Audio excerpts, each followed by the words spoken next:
A single wisp of smoke could get you killed in World War II, and soldiers knew it.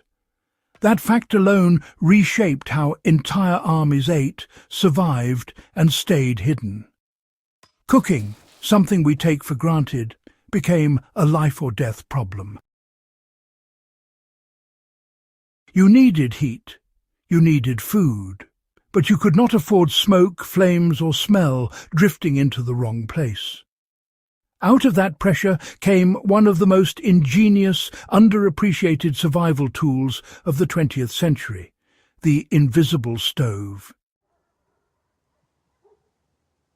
And once you understand how it worked, you'll never look at fire the same way again.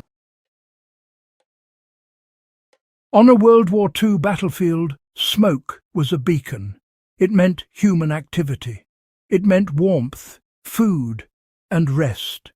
And to an enemy observer, that meant a target. Cooking wasn't just about the stove. It was about timing, location, and, well, discipline. Soldiers cooked at dawn or midday when visibility conditions reduced contrast. They avoided cooking at dusk when smoke silhouettes were easiest to spot. Fires were shielded by terrain, trees, or ruined structures. Even body position mattered. Troops learned to huddle close, blocking wind and trapping heat. Pots were chosen for dark finishes to reduce reflection. Lids were kept tight to shorten cooking time. Every small decision added up to survival.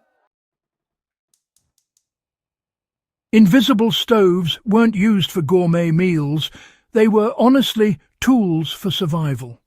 Rations like stews, soups, grains and tea were ideal because they required boiling rather than frying.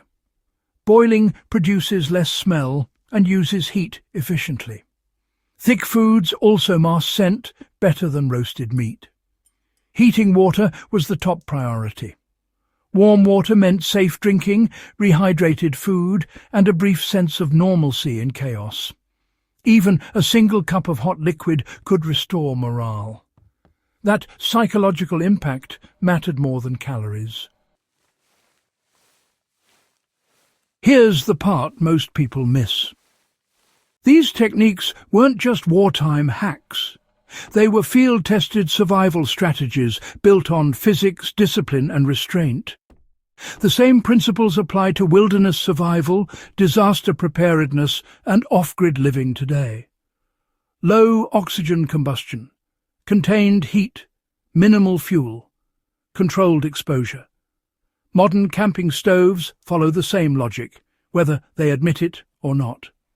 Jet-style burners, alcohol stoves, and solid fuel tablets all trace their lineage back to these wartime solutions. The invisible stove wasn't a relic. It was a blueprint. After the war, convenience replaced caution.